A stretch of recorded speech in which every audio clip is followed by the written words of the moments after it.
Welcome to Proactive Schooling System.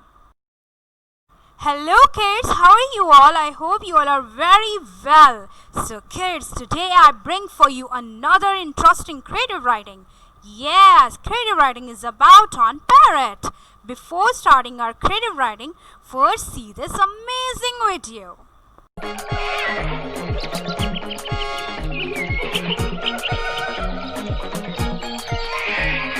Five little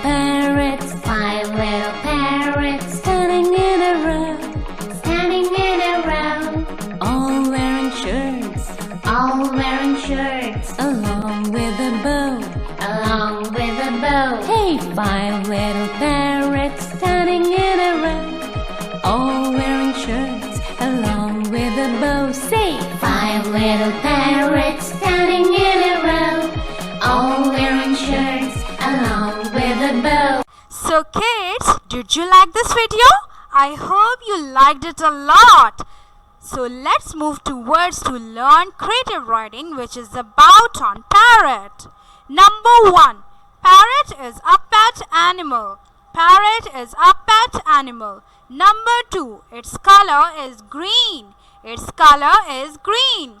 Number 3. It eats chili. It eats chili. Number 4. It has a sharp beak. It has a sharp beak. Superb kids, keep it up. I hope you have understood how to write creative writing on Parrot. So thank you. Allah Hafiz.